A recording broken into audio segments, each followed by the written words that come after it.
नमस्कार दोस्तों, स्वागत है आपका अपने YouTube चैनल परीक्षा यान अकेडमी पर। दोस्तों, हम लोग केवीएस की प्रैक्टिस सेट देख रहे हैं जो कि इंग्लिश, टीजीटी, पीजीटी और पीआरटी तीनों के लिए महत्वपूर्ण है। जो आज का हमारा क्या रहेगा, टोटल 30 जो क्वेश्चन, टॉप 30 क्वेश्चन रहेंगे वो केवल ग्रामर से रहेंगे। तो चलिए क्लास को स्टार्ट करते हैं। देखते हैं पहला क्वेश्चन क्या दिया गया है।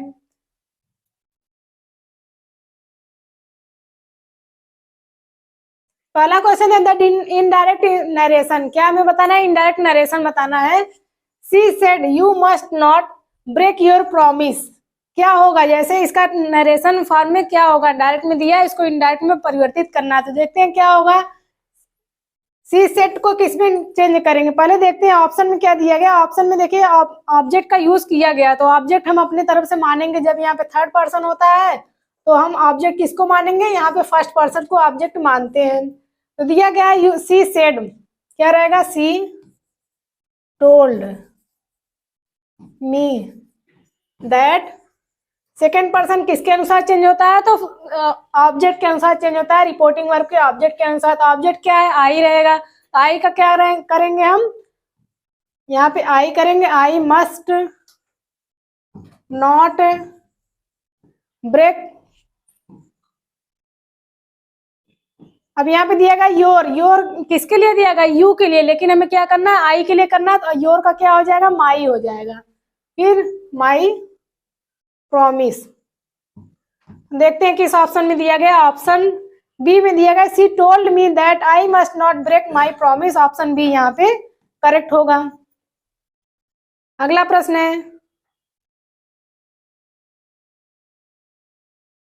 The indirect narration transformation. She said to the boy how much do you expect to earn. इसको देखते हैं किसमें। ऑप्शन देखते हैं, she asked the boy how much did.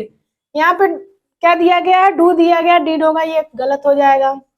Option B दिया she asked the boy how much did he expect to earn. Option C दिया गया है she asked to the boy how much he expect earning. Option D दिया गया है she asked the boy how much does he expect to earning. तो यहाँ पे earning earning नहीं होगा। ऑप्शन ए और ऑप्शन बी में देखते हैं दोनों में किस में करेक्ट होगा। She asked the boy how much did he expect to earn. और ऑप्शन बी में दिया गया है she asked the boy how much did he expect to earn. तो इसमें देखते हैं यहाँ पे क्या दिया गया। यहाँ पे थर्ड फॉर्म का प्रयोग कर दिया गया, एक्सपेक्टेड कर दिया गया, लेकिन क्या रहेगा? फर्स्ट फॉर्म में रहेगा, एक्सपेक्ट रहेगा। तो ऑप्शन बी यहाँ पे करेक्ट होगा। अगला प्रश्न है, he said I clean my teeth twice a day. दोस्तों ध्यान देंगे, ट्वाइस अ डे मतलब यहाँ पे क्या है? यहाँ पे आदत को दर्शा रहा है। तो ध्यान देते हैं, जब भी आदत को दर्शाते या फिर यूनिवर्सल ट्रूथ होता है, हिस्टोरिकल फैक्ट होता है, तो इसको हम क्या करते हैं? जो रिपोर्टेड स्पीच होता है इसको नो चेंज, ये इसको चेंज नहीं करते हैं। जैसे दिया रहता है उसको नंबर, पेज, पर्सन और केस, ये सब तो चेंज होते हैं, लेकिन क्या है? उसका टेंस चेंज नहीं होता है। तो दिया गया ही सेड, क्या करेंगे? ही सेड दैट। यहाँ पे फर्स्ट पर्सन दिया, फर्स्ट पर्सन किसके अनुसार चेंज होता है? तो ऑब्जेक्ट के अनुसार चेंज होता है। यहाँ पे क्या करेंगे? He said. Said that, first person subject के अनुसार सब्जेक्ट ही है, तो यहाँ पे ही का ही होगा। फिर क्या रहा है? ही क्लीन्स। यहाँ पे क्लीन दिया है, लेकिन यहाँ पे क्लींस करेंगे। क्यों करेंगे? क्योंकि यहाँ आई प्लूरल है, ही क्या है? सिंगुलर है। तो इसके लिए क्या करेंगे? Cleans his teeth twice a day. देखते हैं किस ऑप्शन में he said that he cleans his teeth twice a day. Option B यहाँ पे सही होगा। अगला प्रश्न है, he said what a beautiful scene. तो दोस्तों ध्यान दीजिएंगे, जब भी व्हाट ए ब्यूटीफुल सीन मतलब जब एक्सप्लेन की कोई बात का एक्सक्लेमेटरी सेंटेंस में रहता है तो उसको हम किसमें फॉर्मेशन करते हैं? सारा कुछ वैसे ही फॉर्मेट करते हैं, ही एक्सप्लेन दैट। अब जो ये दिया रहेगा एक्सप्लेनेशन सेंटेंस जो दिया रहता है, इसको किसमें कैसे चेंज करते हैं? It was very beautiful. ऐसे इट वाज वेरी लगा के जो भी हमें आगे का भाव दिखता है उसको हम फॉर्मेट करते हैं। यहाँ पे इस प्रकार से नहीं होगा, he said that what a beautiful scene, ये भी नहीं होगा। ही वंडर, वंडर की कोई बात नहीं ना, तो एक्सप्लेन यहाँ पे एक्सप्लेन कर रहा है, लेकिन व्हाट ए ब्यूटीफुल सीन ये नहीं होगा। इसका सही फॉर्मेशन क्या होगा? He said that it was very beautiful scene. इसको कैसे एक्सप्लेन करें? It was very beautiful scene, इसको इस प्रकार से इनडायरेक्ट में फॉर्मेट करते हैं। तो ऑप्शन डी यहाँ पे सही होगा। अगला प्रश्न है, filling the blanks, choosing the correct idiomatic phrases. यहाँ पे इडियम फ्रेजेस को भरना है कि मतलब देखते हैं किस ऑप्शन में, ऑप्शन के अनुसार क्या यहाँ पे सही होगा। Dash dash dash were invited for the interview and soon there was a mayhem.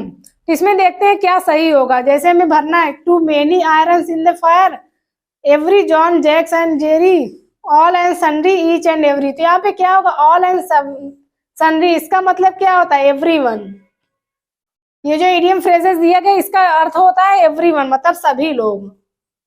यहाँ पे जब एवरीवन का प्रयोग करेंगे, क्योंकि यहाँ पे देखेंगे वर्ब का प्लूरल वर्ब का प्रयोग किया गया है, तो all and sundry were invited for the interview and soon there was a mayhem. यहाँ पे क्या सही होगा, ऑप्शन सी सही होगा। अगला प्रश्न देखते हैं, which of the following option correctly explain rest on your laurels. Rest on your laurels ये इस वाक्य में यूज किया गया, इसका अर्थ पूछ रहा है कि क्या इसका अर्थ होगा। दिया गया है you should not be content to rest on your laurels but should work even harder and become even more successful. तो यहाँ पे हमें क्या बताना है, रेस्ट ऑन योर लॉरेल्स, इसका अर्थ बताना है। इडियम फ्रेजेस दिया गया, इसका हमें अर्थ बताना है। दिया गया है pause to enjoy the achievement, option में have a rest after exhausting your energy, option B दिया गया both A and B, option D क्या दिया गया है नाइदर ए और नॉर बी। यहाँ पे देखते हैं सही ऑप्शन क्या होगा, टू पुट क्या दिया गया है रेस्ट ऑन योर लॉरेल्स, मतलब क्या होता है pause your enjoy the achievements, जो हमारी प्राप्ति हुई है उसके जो एंजॉयमेंट जो उसके प्रति हम एंजॉय करते हैं उसको क्या करने के लिए, रोकने के लिए। इसका अर्थ क्या होता है, to rest on your laurels मतलब होता है कि जो हमारी प्राप्ति हुई है, हम जो अचीव किए उसको रोकने के लिए। तो ऑप्शन ए यहाँ पे करेक्ट होगा। अगला प्रश्न है, the idiom once in a blue moon means, जो इडियम फ्रेजेस दिया once in a blue moon इसका मतलब क्या होता है। तो दोस्तों once in a blue moon किसको कहते हैं, हम उसको कहते हैं जैसे किसी भी महीने में कैलेंडर के मंथ में, जिस महीने में एक महीने में 2 बार ब्लू मून्स आते हैं, और उसमें जो दूसरा ब्लू मून होता है, जो भी दूसरा पूर्णिमा, मतलब ब्लू मून्स नहीं दोस्तों पूर्णिमा, एक महीने में 2 पूर्णिमाएं आती हैं, जो दूसरी पूर्णिमा होती है उसी को क्या कहते हैं, ब्लू मून कहते हैं। इसमें देखते हैं इसका मतलब क्या हो, जो आता है तो कभी कभार आता है, हमेशा नहीं कि हर मंथ में। तो ऐसा नहीं है कि हर मंथ में 2 पूर्णिमा पड़े और दूसरी पूर्णिमा को ब्लू मून कहे, आता ही नहीं है एक मंथ में 2 पूर्णिमा। तो देखते हैं a period of calamity, option B दिया rare event, option C a very happy night, option D only once in a month. दोस्तों ध्यान देंगे यहाँ पे क्या रेयर इवेंट्स, ये क्या है, ये बहुत ही मुश्किल से कोई इवेंट्स होता है जो ये आता है। ऐसा नहीं, एक साल में भी आ सकता है, किसी महीने में आ सकता है, जैसे किसी महीने में 2 पूर्णिमा दूसरी पूर्णिमा को कहते हैं, कभी कभार पूरी साल नहीं आता। तो यहाँ पे क्या होगा, ऑप्शन भी सही होगा। अगला प्रश्न, the meaning of the to cool one's heel. To cool one's heel मतलब क्या होता है, to be kept waiting for some time, to rest for some time, to remain a comfortable position, to give up importance to someone. तो यहाँ पे क्या होगा, to क्या दिया गया है, टू कूल वंस हील, इसका मतलब क्या होता है, to be kept waiting for some time, किसी का इंतजार करने के लिए क्या होता है, अपने पैरों को थम के मतलब रोक के रखे कुछ टाइम के लिए, किसी को इंतजार करने के लिए। तो ऑप्शन यहाँ पे ए सही होगा, to keep waiting for a some time. अगला प्रश्न दिया गया, choose the correct incorrect use of idiom with a pair of words.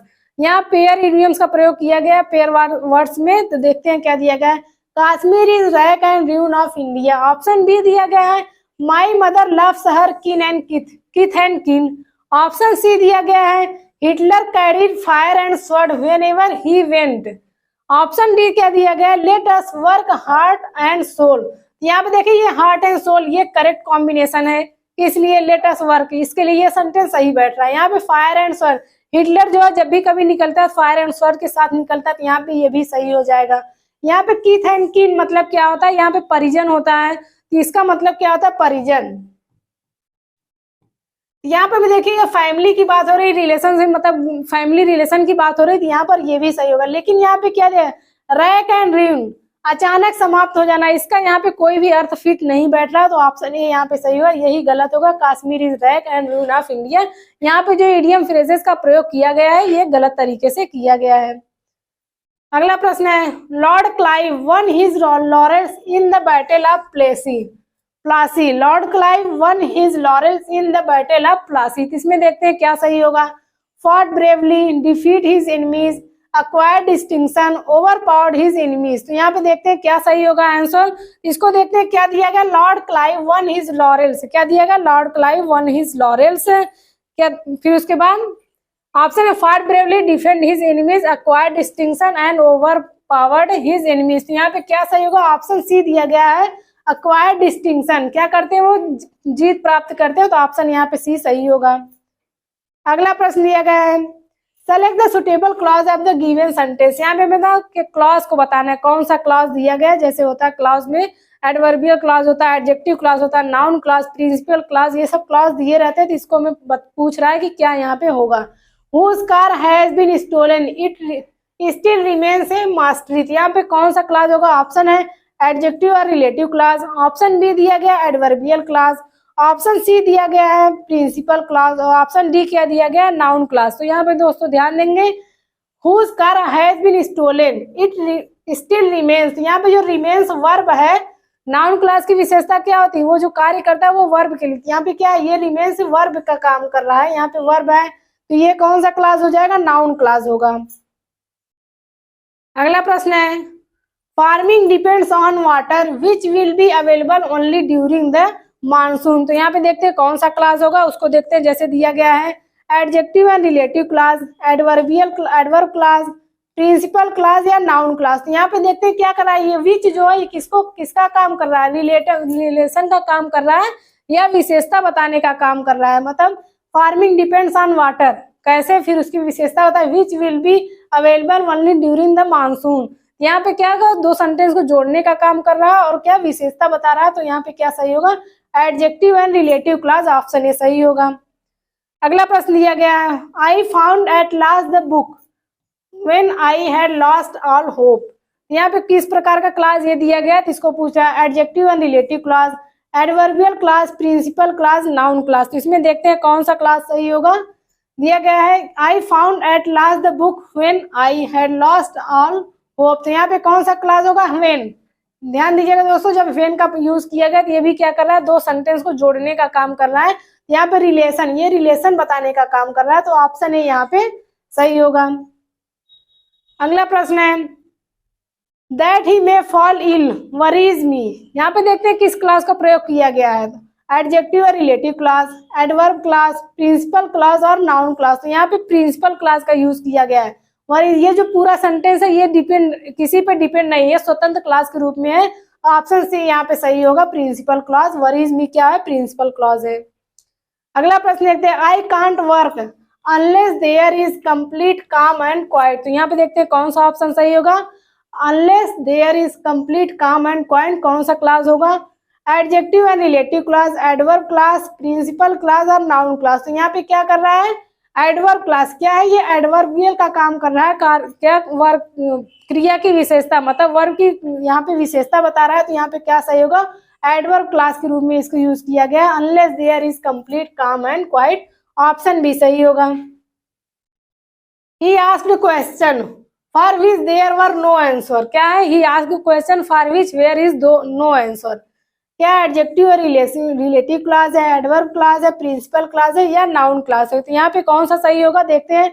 Option A जो दिया गया adjective and relative clause, for which there were no answer. यहाँ पे क्या करना है, उसकी विशेषता बता रहा है। ही आस्क्ड क्वेश्चन, वो ऐसा प्रश्न पूछता है जिसका कोई आंसर नहीं होता है। तो ऑप्शन ए यहाँ पे सही हो जाएगा। क्या कर रहा है, विशेषता बताने का काम कर रहा है।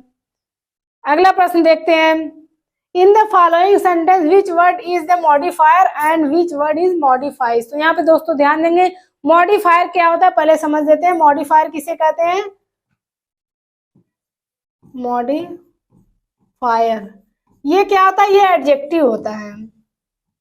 मॉडिफाइड जो होता है उसको हम लोग एडजेक्टिव कहते हैं। मॉडिफाइज किसको कहते हैं, नाउन मॉडिफाइज।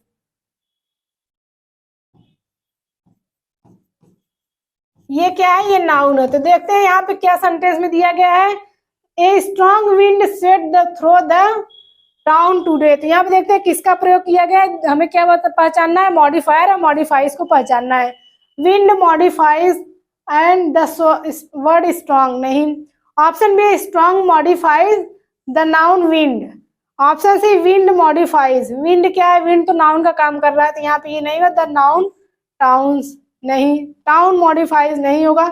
यहाँ पे देखते हैं, पहले देखते हैं सेंटेंस में क्या दिया गया है। ये क्या है, ये मॉडिफायर है, इसको क्या करेंगे, एडजेक्टिव कहेंगे।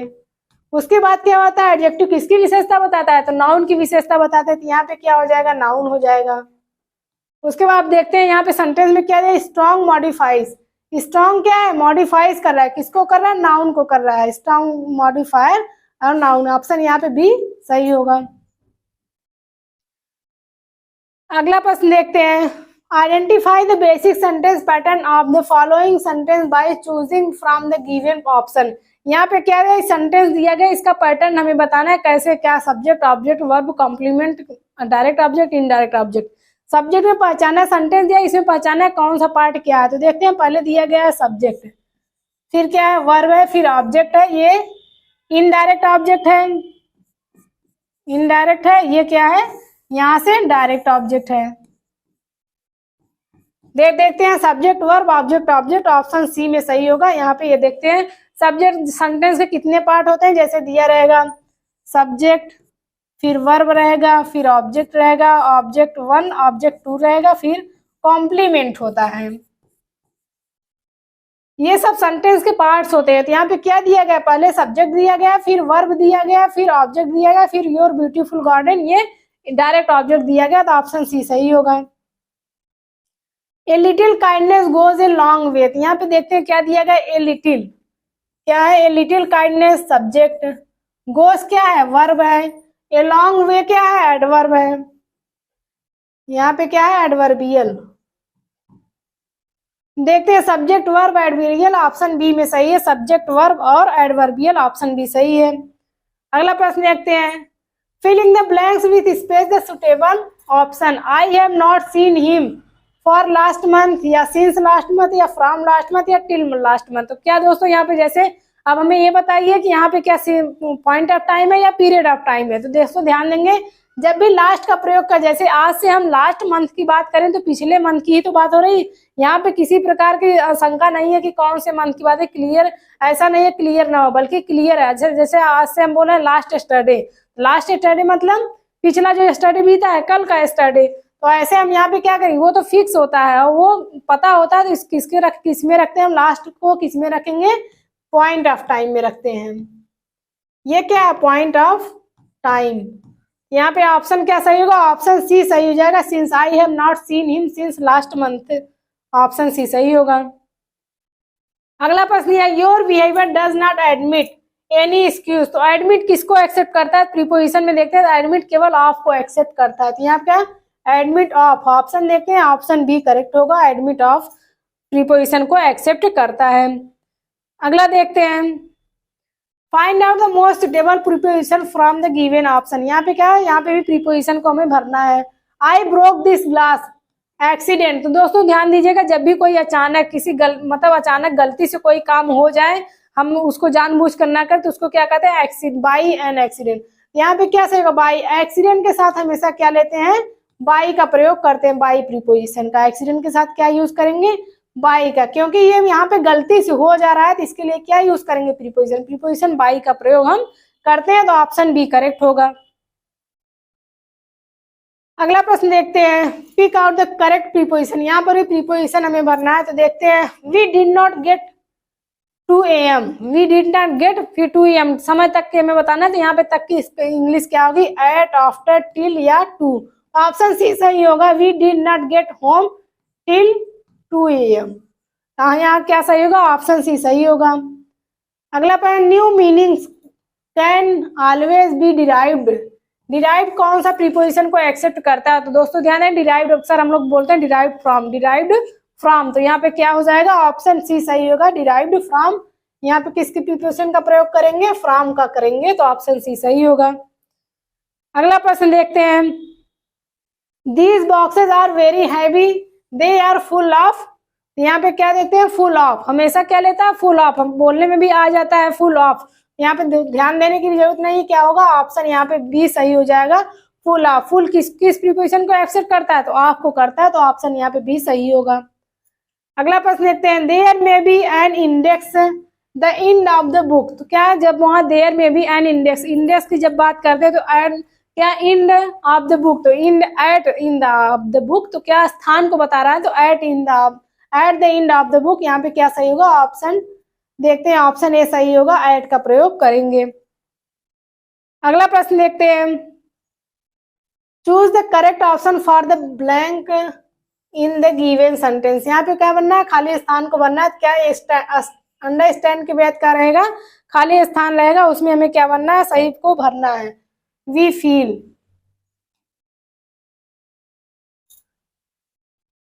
वी फील के बाद डैश जाएगा, इसके बाद हमें क्या भरना होगा उसको देखते हैं। जैसे दिया, there are several points we don't understand, we feel it might be better to revise the proposal.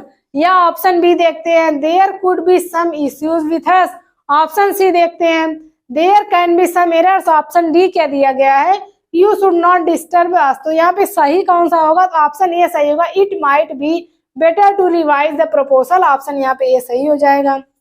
अगला प्रश्न देखते हैं, choose the appropriate determiner to fill in the blanks. हमें क्या करना है, डिटरमाइनर का प्रयोग करना है। तो यहाँ पे लाइक, यहाँ पर भी खाली स्थान रहेगा, तो यही पे आप लोग देख लीजिएगा, ध्यान दीजिएगा, मिस्टेक हो गई है, वहां पे खाली स्थान का प्रयोग नहीं किया गया है। क्या the climate of Belagavi is like of Pune रहेगा। सेंटेंस देखते हैं क्या होगा, the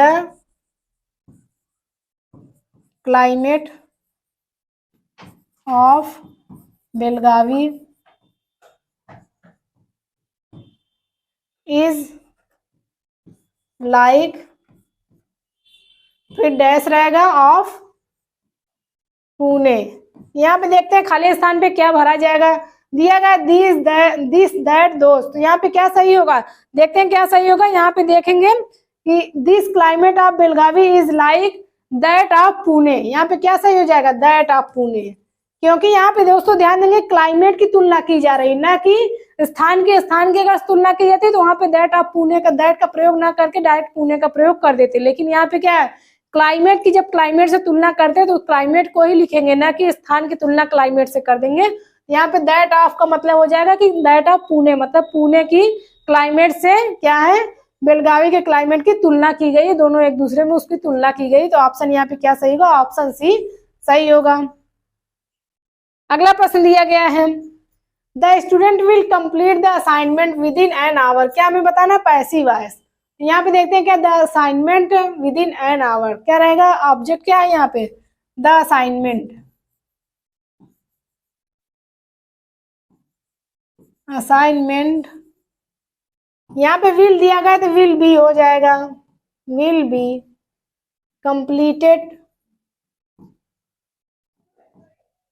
completed by the student within an hour, by the student। उसके बाद जो रहेगा within an hour उसको भरेंगे। देखते हैं किसमें the assignment would be नहीं होगा, should be। the assignment will be completed by the student within an hour। Option C यहाँ पे सही हो जाएगा। इसका सही पैसिव वॉइस क्या हो जाएगा, the assignment will be completed by the student within an hour। Option C सही होगा। अगला प्रश्न दिया गया है, some people were refused admittance by the security personnel। तो यहाँ पे क्या रहेगा, ये पैसिव वॉइस में दिया गया, इसको किसमें बनना है, एक्टिव वॉइस में। तो जो एक्टिव वॉइस में जब पैसिव वॉइस में दिया रहता है तो क्या करते हैं, ऑब्जेक्ट को सब्जेक्ट की जगह करते हैं, ठीक उसका उल्टा करते हैं। तो देखते हैं क्या दिएगा, the security personal, the security personnel, क्या दिया गया, पर्सोनेल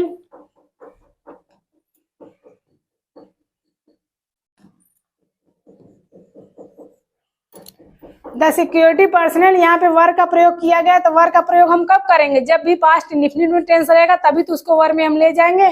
यहाँ पे क्या करेंगे, रिफ्यूज्ड लिख देंगे, इसको प्रेजेंट इंडेफिनिट में करेंगे, रिफ्यूज्ड।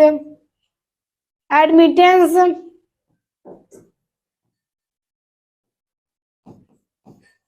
एडमिटेंस बाय टू, क्या दिया गया, टू सम पीपल्स।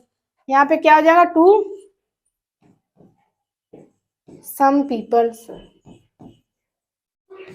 देखते हैं ऑप्शन किस में मैच करता है, security personnel refused admittance to some people.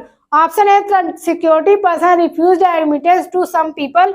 Option A यहाँ पे करेक्ट हो जाएगा, इसी से मैच कर दे, बाकी और ऑप्शन देखने की जरूरत नहीं, क्योंकि जो हमारा एक्टिव वॉइस बना हुआ है उस किसमें मैच कर रहा है, ऑप्शन ए में मैच कर रहा है, तो ऑप्शन ए यहाँ पे करेक्ट हो जाएगा।